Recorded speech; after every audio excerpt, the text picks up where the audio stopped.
Hello everyone and welcome back to RetroB8 and welcome to part 4 of this two-part Amiga Big Box Collection video. So yeah, as you probably guess, I've been buying a few games over the last few months, but that has come to a stop. Mostly there's only one more game that I want and I've not been able to get my hands on it so far. I've had a couple of close calls, but as yet it still eludes me. It's not a very common game, but it is a point-and-click adventure, which is, well, probably was one of my favourite genres on the Amiga. But what I have got is the final 10 games of the Big Box Collection. Some of them are not that big of a box either, but most of them are. So yeah, I guess we'll just start cracking on with the first one. And it was this game, such an absolutely solid game, but from a brilliant developer, and it's Team 17's Alien Breed. Now, as you can see by the artwork on here straight away, I feel it was definitely inspired by Aliens. Some of the screenshots on the back. I'll put some gameplay in as well of all of these games, so you can get the gist of what these games looked and played like, just in case for some reason you've never seen Amiga games before. I don't believe any of you who are watching this didn't have an Amiga or play an Amiga at some point. But Alien Breed, yeah, I do really enjoy this game. However, it is just so difficult. I find it incredibly hard. I've never completed it, and I'm not going to lie to myself, I don't think I ever am going to complete it. But still, it's a nice one to have in the collection. This one is just the normal Amiga 500. There is a few variants of the Alien Breed where you can get the 1200 version. But yeah, this is the Amiga 500 version, the one I had when I was a kid. So you can pick this up for, I don't know, normally under 15 quid, and I would definitely say keep a lookout for it. And you can get one in a really good condition. This one's not too bad whatsoever. Let's have a quick look. We're not going to look through all of the insides because they are all boxed and complete. But yeah, we've got the manual, and yeah, this is a bit of an, well, I don't know, this might not be a bit of an oddity, but all 3 discs are different colours, which I've not seen before in any games. So yeah, that is a bit bizarre, but never mind. Nevertheless, so as I mentioned before, point-and-click adventures are some of my favourite games on the Amiga, and this was no exception from Indiana Jones and the Last Crusade. Now, I think I mentioned before, Indiana Jones is a hugely nostalgic subject for me. The game, the films, I really enjoy playing Indiana Jones, the Lego ones, with my son on his Xbox 360. Really close to the end on that. But yeah, Indiana Jones and the Last Crusade, it was one I went to see with my dad again. Of course, it had Sean Connery in, who was one of my favourite actors of all time, and I mean Harrison Ford, who was, you know, just superb, still is. I think they're making another Indiana Jones, but I wasn't too keen on the 4th one, so I guess we'll just see how that goes. But yeah, as I mentioned before, this is a point-and-click graphic adventure by LucasArts. It's one that I did play this briefly, but I've kind of bought this one because this is a game that I really would like to play again. Yeah, graphic adventures on the Amiga. It was a very popular genre, and there's some great games in there. I've still got one left to show you of the point-and-click adventures. Looking forward to getting that one, but we'll save that one for a little bit later, because let's just get this one out the way, because this is the one we always have a chuckle at. Can you guess what it is? No? Did you say Skidmarks? Who said Skidmarks? Somebody, I know one of you has definitely said Skidmarks, because every time we mention this game, someone has to have a chuckle, because yes, it is named after the brown stripe you get on your underpants when you haven't wiped your arse properly. This is where they got the name from. It's got nothing to do with the little skid marks you make as you go around the corners on here. It's definitely to do with basically pap in your pants, as we used to call it back in the day. But yeah, skid marks. I used to again, I think it was originally down to me love for Iron Man Stewart's Super Off-Road. I've always really enjoyed that kind of isometric style racer. When this came out, yeah, I was all over it like a rash. I really was. Really loved the game. Loved the little touches, the graphics, excellent. The vehicles were a little bit blocky, a little bit square, but that was kind of the style of the game. And of course, there was a sequel, Super Skidmarks, which I haven't got. Hold on. No, I haven't got Super Skidmarks or any other Skidmarks other than these Skidmarks for the time being, anyway. This was released by Acid Software, who are not really that well known. I certainly can't think of many other games that they did produce other than Skidmarks. But anyway, yeah, really happy to add this one to the collection. I think I bought this, I think it was on the swap shop I got this. And I think I paid like maybe a $5 or something like that, which was an absolute bargain. So yeah, really happy to add this one to the collection. And I'm looking forward to giving it a blast again. I did play it on the Amiga Mini, and all I can say is I was absolutely terrible at it. I was really bad at this game.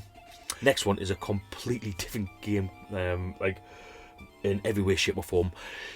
Now, I ran a poll the other day, and it was, who was your favourite Amiga publisher or programmer, coders, whatever.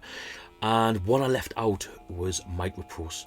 And someone said if they'd seen a Microproe game, they would just buy it immediately. And do you know what?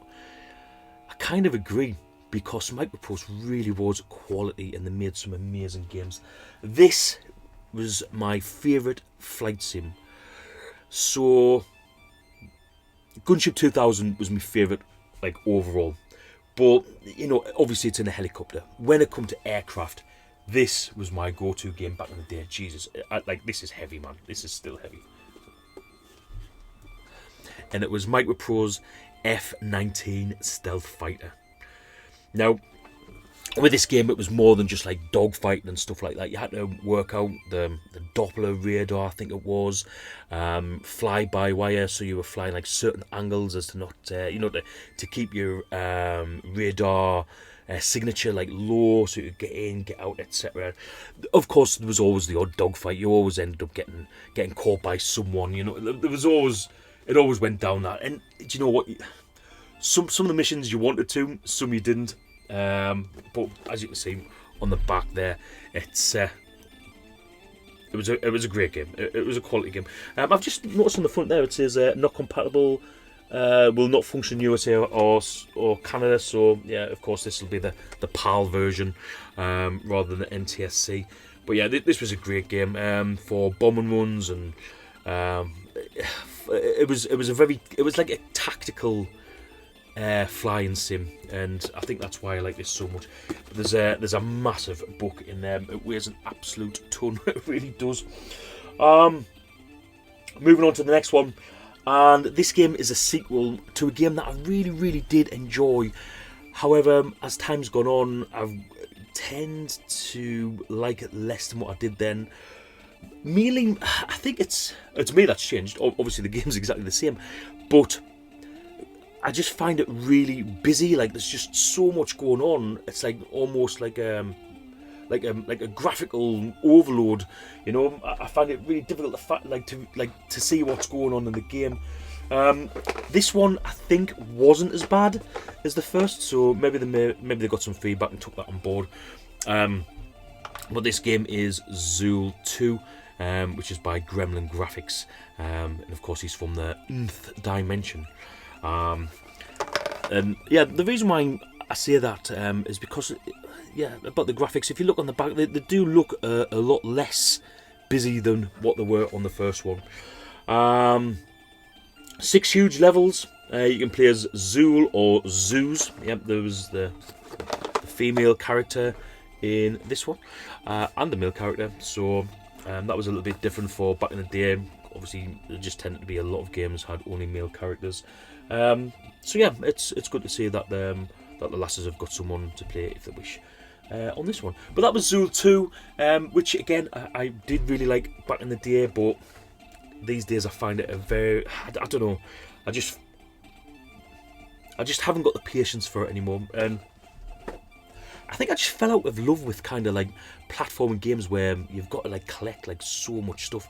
I mean, these days I play, probably the only game similar to that I play is like a Sam's Journey, but there just seems to be a bit more involvement in that game rather than just platform and catching something, you know, collect. I find Sam's Journey just a little bit more kind of, how can I put it? It kind of just involves the player a bit more. You've got to think a little bit more, I think. And I'm not saying I prefer thinking more these days, but because I certainly don't. I still do things without thinking about it, which I could do without. But anyway, right, that's yeah, we're not going down that road. Not in this video. However, we will move on to this. This is an absolute belter of a game. I played this game on the Commodore 64 originally. I loved it on the 64. I think it originally came out on the BBC. Pete Onaretrotip is your man on a Retrotip. Definitely go and visit his channel. He's a huge lover of the BBC Micro as well, and I'm pretty sure that he said to me that this game was out there. That he said this game was out for the BBC originally. And this is the sequel. This is Frontier Elite 2. Now, when I first played this, I just couldn't believe the difference between Elite and Elite 2. For me, I know there's a lot of purists out there love the original game, and you know what, I did too. But I just love this one more. And I love the fact, and I still remember this to this day, that there was a cheat. And the cheat was, I think it was right at the beginning on one of the first space stations, you could take a passenger to somewhere. Now, it didn't matter where, just get them on board, and then you could sell your ship. Now, the problem was, because you had someone on board your ship, you couldn't sell it. But you still used to get the money for it. So you used to be able to just hammer that button and get like so much money. I'm not sure if that was ever put right, to be honest. Back in those days, it was pretty, it was before like the working internet as we know it now. So you couldn't just download like an update or a patch or anything like that. So I'm pretty sure that cheat is still in this game. It's a game I would love to be able to play on the Amiga Mini. I'd love to see how it runs on that. However, keyboards, you know, it's just not going to be possible for me to play it. I haven't got a USB keyboard to plug into the Mini, and my one for the iMac is wireless, so, and I don't think it's got a wireless receiver.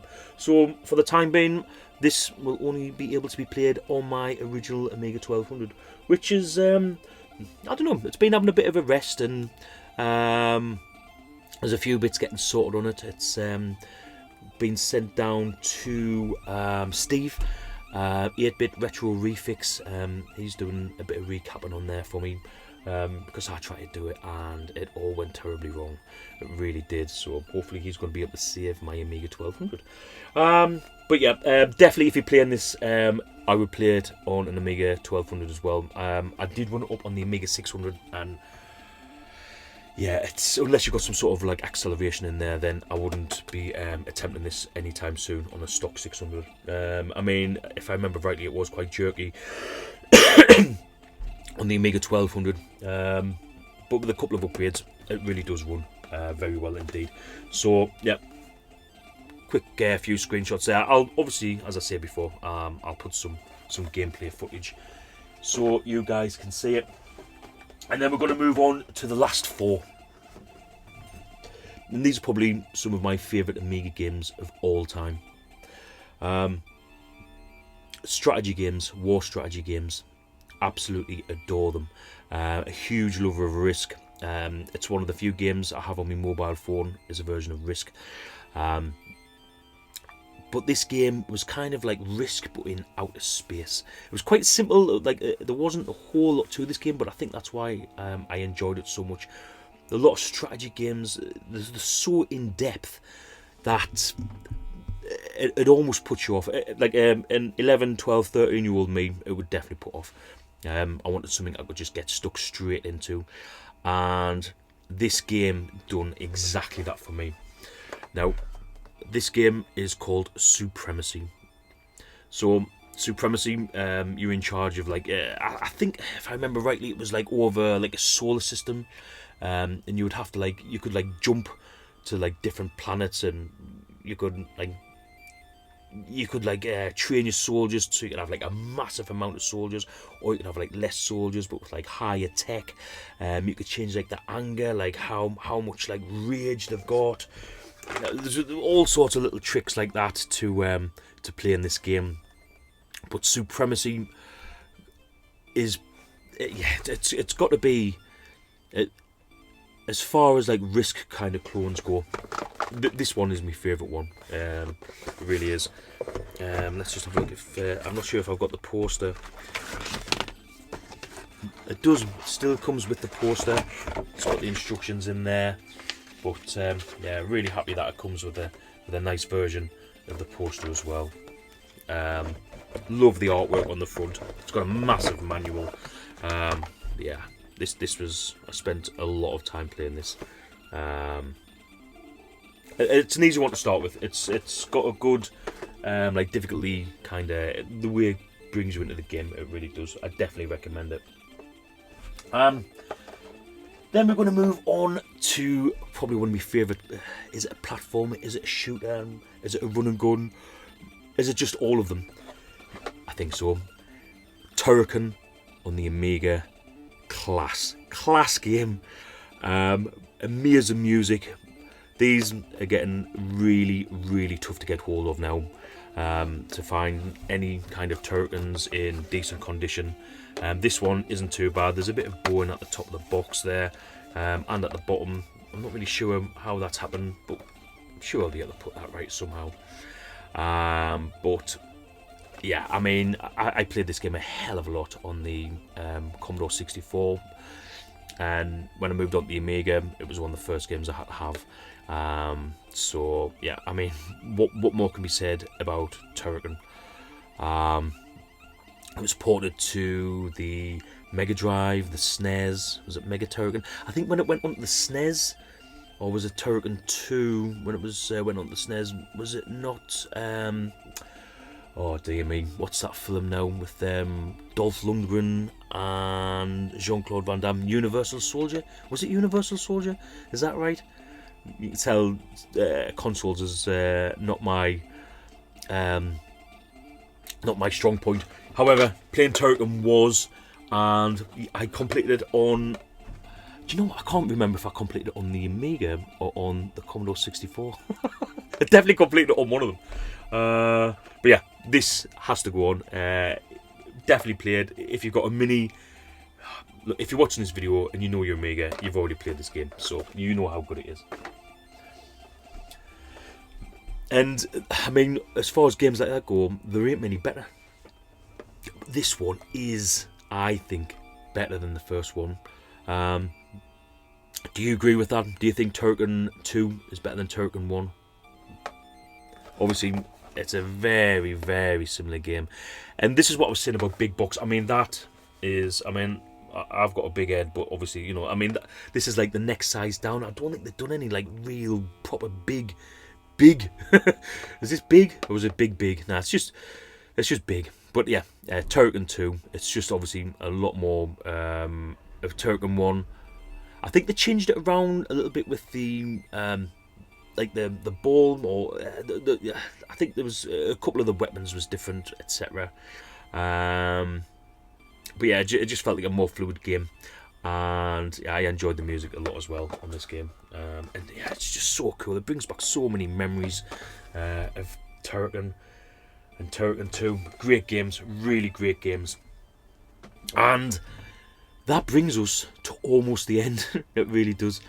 I've left one game till the end because I spent so much time playing this game, and at the minute there's a remake, well, not a remake, another sequel just being brought out, which foolishly at first I thought didn't look that great. However, after watching a few videos on it, Pete Onaretrotip, for instance, he's getting a lot of shout outs in this video.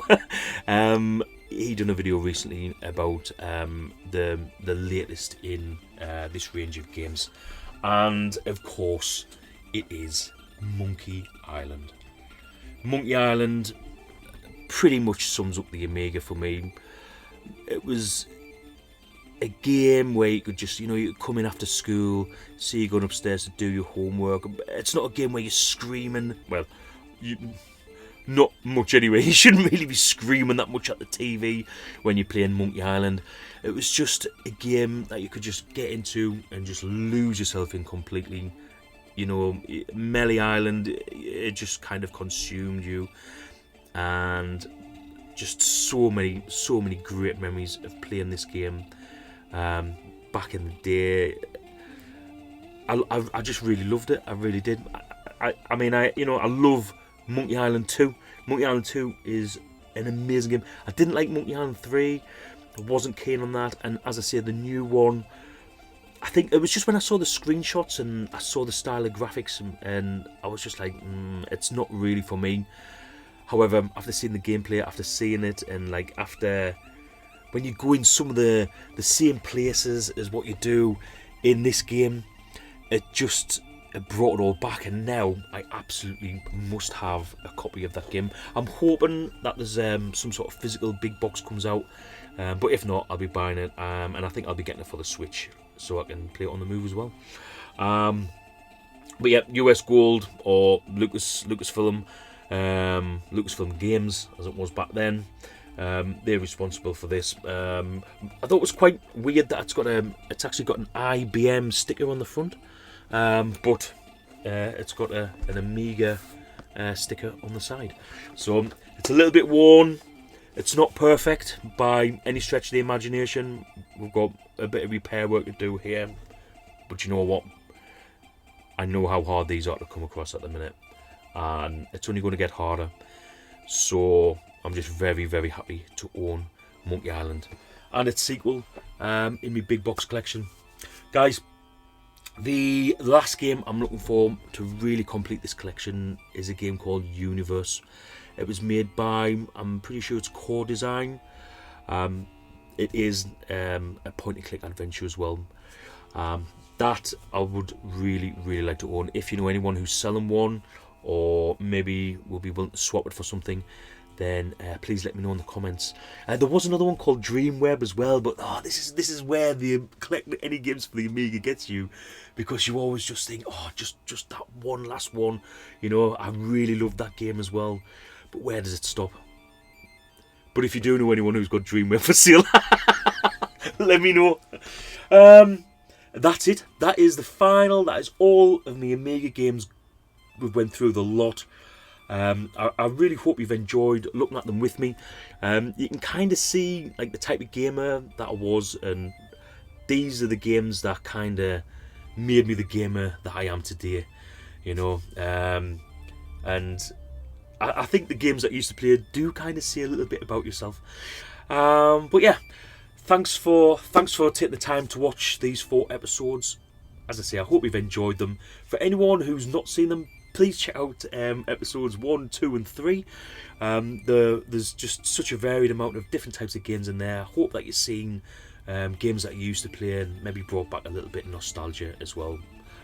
If you're not subscribed, why not? I love 8-bit and 16-bit microcomputers. There's a little bit of console stuff in there. You might see the Master System every now and again, and the CD32 gets dusted off probably once a year as well.